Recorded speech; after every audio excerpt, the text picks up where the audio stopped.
வணக்கம். செல்வகுமாரின் இரவு 8 மணி வானிலை ஆய்வறிக்கை. அதிகாரப்பூர்வ வானிலை அறிக்கைக்கு இந்திய வானிலை ஆராய்ச்சித்துறை அறிக்கையை பார்க்கவும். 2025 பிப்ரவரி 15 சனிக்கிழமை இரவு ஆய்வறிக்கை. கடந்த 24 மணி நேர அதிகபட்ச வெப்பநிலையை பொறுத்த வரைக்கும் ஈரோடு மாவட்டத்தில் 37 டிகிரி பதிவாகிவிட்டது. 36 தான் எதிர்பார்த்தோம், 37 டிகிரி உயர்ந்திருக்கிறது. இதற்கு மேல் உயர வாய்ப்பில்லை, கவலைப்பட வேண்டாம். 100 டிகிரி எல்லாம் தொட வாய்ப்பில்லை.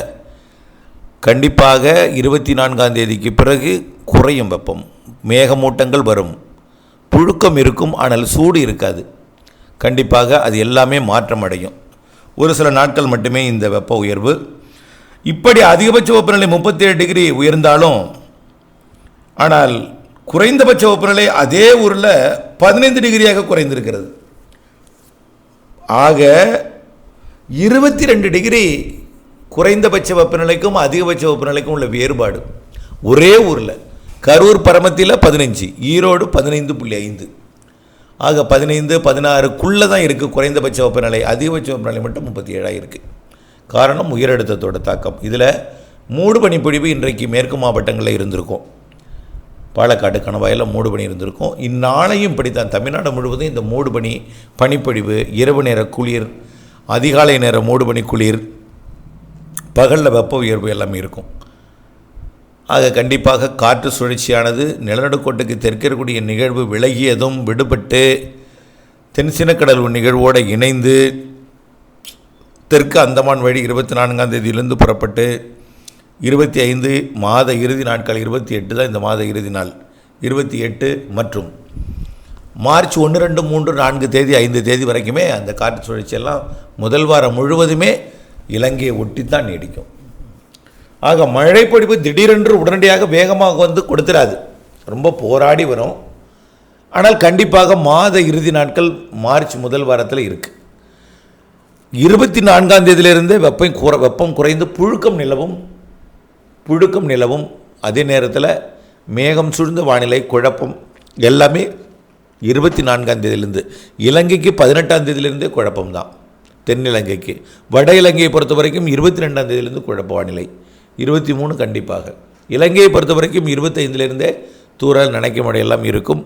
தமிழ்நாட்டை பொறுத்த வரைக்கும் 26ஆம் தேதிக்கு மேல் தான், 25 மேல் 26லேருந்து. ஆனால் தென் மாவட்டங்களுக்கும் இலங்கைக்கு மட்டும்தான் இந்த மாத இறுதி நாட்கள் உறுதிப்படுத்த முடியுது. ஆனால் வாய்ப்பு இருக்கிறது வட மாவட்டங்களுக்கு குழப்பம் தூறலாம். இந்த காற்று சுழற்சி நெருங்கி வந்து விலகி சென்று மீண்டும் நெருங்கி வரும். அதான் நம்ம காலையில் அறிக்கையில் சொல்லியிருக்கோம், நேற்று அறிக்கையில் சொல்லியிருக்கோம். ஆகவே காற்று சுழற்சி விலகி போய்விடாது, விலகி போய் தீவிரமடைந்து மீண்டும் நெருங்கி மார்ச் முதல் வாரத்தில் கண்டிப்பாக மழைப்பொழிவை கொடுக்கும். கண்டிப்பாக வடகடலோரத்திற்கும் மழைப்பொழிவை கொடுப்பதற்கான சாதகம் மார்ச் முதல் வாரத்தில் இருக்குது. டெல்டா, தென்தமிழ்நாடு, இலங்கை அனைத்து மாவட்டங்களுக்குமே மார்ச் முதல் வாரத்தில் மழைக்கு வாய்ப்பு. ஆக மார்ச் முதல் வாரத்திலிருந்து, அதாவது இந்த மாத இறுதியிலிருந்து வரக்கூடிய நிகழ்வு வந்து விலகி மீண்டும் வரும். ஆக குழப்ப வானிலை இந்த மாத இறுதி. தூறல் சாரெல்லாம் இருக்கும். தென் மாவட்டங்களுக்கும் இலங்கைக்கும் மழை உண்டு. தமிழ்நாட்டை பொறுத்த வரைக்கும் 25க்கு மேல் வாய்ப்பு இருக்குது. காற்று சுழற்சி எந்த அளவுக்கு நெருங்கி வருகிறது என்பது இன்னும் ஆய்வில் இருக்குது. இன்னும் அதுக்கு 10 நாட்கள் இருக்கிறது. 10 நாட்கள் இருக்கிறது. ஆனால் அதற்கு பிறகு 10 நாட்கள் இங்கேயே நிலை பெறும். ஆக அதுக்கப்புறம் மார்ச் 5ஆம் தேதி வரைக்குமே தமிழ்நாட்டுக்கு சற்று நெருக்கமாக இலங்கைக்கு ஒட்டி அந்த காற்று சுழற்சி நீடித்து நின்று பேசு பொருளாக்கும். வழக்கத்திற்கு மாறாக வரக்கூடிய நிகழ்வு என்று பேசு பொருளாக்கும். அதாவது இந்திய வானிலை ஆய்வு நிறுவனம் மழை அறிவிப்பை வெளியிடும். மார்ச் முதல் வார மழை அறிவிப்பை வெளியிடும். இவையெல்லாம் பொறுத்திருந்து பாருங்கள். இம்மாத இறுதியிலிருந்தே அவை அறிவிப்பாக வெளிவரத் தொடங்கும். 22ஆம் தேதிக்கு மேலே அறிவிப்பு வர தொடங்கும். 25லிருந்து மழை என்ற தகவல் கூட அறிவிப்பாக கூட வெளிவரலாம். மழை வாய்ப்பு இருக்கிறது என்று நம்முடைய அறிக்கைப்படி வாய்ப்பு இருக்கிறது, ஆனால் உறுதி அல்ல. மார்ச் முதல் வாரத்தில் கண்டிப்பாக வாய்ப்பு இருக்குது, மழை வாய்ப்பு. இந்த மாத இறுதியில் நனைக்கும் மழை, தூறல் மழை, குழப்ப வானிலை எல்லாமே இருக்கும். மார்ச் முதல் வாரத்தில், மார்ச் 2வது வாரம்னா 100% உறுதி. மார்ச் 21 சூரியன் குத்துக்கதிர் வந்த பிறகு நல்ல மழை காத்திருக்கிறது. அதுக்கப்புறம் ஏப்ரல் மே எல்லாம் நல்ல மழை 2 நிகழ்வு கொடுக்கும். கண்டிப்பாக நிலநடுக்கோட்டுக்கு தெற்கக்கூடிய நிகழ்வு எல்லாமே ஆஸ்திரேலியா, இந்தோனேஷியா இங்கே இருக்கக்கூடிய அமைப்பெல்லாம் அப்படியே. சிங்கப்பூரில் இன்றைக்கு மழை ஆரம்பிச்சிருச்சு. வெப்பச்சலட கோடை இடிமழை இன்றைக்கு சிங்கப்பூரில் இருந்துச்சு. காலையில் இருந்திருக்கும், நல்ல மழை இருந்திருக்கும் சிங்கப்பூரில், இடிமழை. சிங்கப்பூர் மலேசியா ஒட்டிய சிங்கப்பூர், மலேசியாவோட தெற்கு பகுதி, சிங்கப்பூர் ஒட்டிய மலேசியா பகுதியெல்லாம், இந்தோனேஷியா ஒட்டிய பகுதி, இந்தோனேஷியாவோடக்கும் சிங்கப்பூருக்கும் இடைப்பட்ட பகுதி, இதெல்லாம் கனமழை பொழிவு, இடிமழை பொழிவு இன்றைக்கு. இப்பொழுது கூட தொடர்ந்து கொண்டிருக்கு இந்தோனேஷியாவில். அது சுமத்ரா தீவை ஒட்டி மலேசியாவோட இந்த பகுதியெல்லாம் இருக்கிறது. ஆகவே இப்படி கோடை மழை கண்டிப்பாக இந்த ஆண்டு தமிழ்நாட்டுக்கு கை கொடுக்கும். வெயிலும் இருக்கும், வெயில் இல்லைன்றது. இப்போ பாருங்கள், திடீர்னு 37 டிகிரி இருக்குல்ல. இதே போல் ஒரு நாள் ஏறினாலும் 60 நாளும் வெயிலாக இருக்காது. ஆகவே இந்த கடந்த ஆண்டு பார்த்திங்கன்னா கோடை முழுவதுமே சுட்டரிக்கும் வெயிலாக இருந்தது, இறுதியில் மழை வந்தது. ஆனால் இந்த ஆண்டு மாதத்திற்கு ஒரு வலுவான நிகழ்வுன்னு அறிவித்து கொண்டே இருக்கிறோம். மாதத்திற்கு ஒரு வலுவான நிகழ்வு வந்து நல்ல மழை தரும். அதான் இப்போ இருக்கே. அந்த மாதத்திற்கு 4 நாள் தான். அப்போ 2 மாதத்துக்கு 60 நாளில் 8 நாள். அதுவும் குறைந்தபட்சம்தான். அதிகபட்சம் 4 நாள், குறைந்தபட்சம் மாதத்துக்கு 2 நாள், 60 நாளில் 4 நாள் கண்டிப்பாக இருக்கும் வலுவான நிகழ்வு. மண்டலமோ அல்லது தாழ்வு பகுதியோ வெல்மார்க்டோ இருக்கலாம் ஒன்று.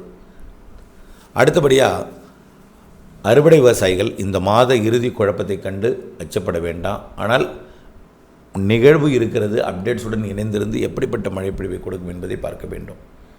நிகழ்வு 25ஆம் தேதியிலேருந்தே குழப்பம் ஆரம்பிச்சிடும். மாத இறுதியெல்லாம் சரியான குழப்பமாக இருக்கும். மார்ச் முதல் வாரத்தில் 4-5 நாட்களுக்கு தூறல், சாரல், நனைக்கும் மழை, லேசான மழை, மிதமான மழையெல்லாம் கண்டிப்பாக கடலோர மாவட்டங்களுக்கு கொடுக்கும். டெல்டா மாவட்டங்களின் கடலோர பகுதி, தெற்கு டெல்டா, தென் மாவட்டங்களுக்கு நல்ல மழையே தெரிகிறது மார்ச் முதல் வாரத்தில். ஆகவே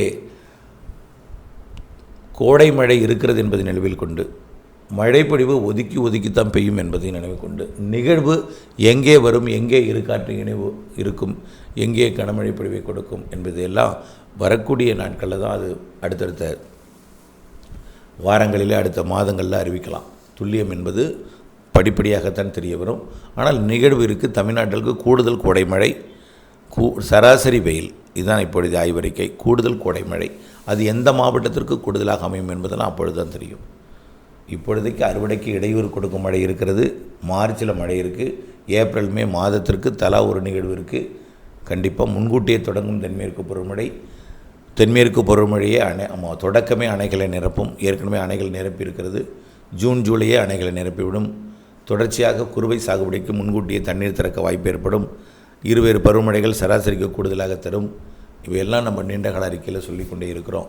தொடர்ந்து அப்டேட்ஸுடன் இணைந்திருந்து வானிலிருந்து திட்டமிட்ட வேளாண்மை செய்து லாபமடைய அன்போடு கேட்டுக்கொள்கிறேன். நன்றி.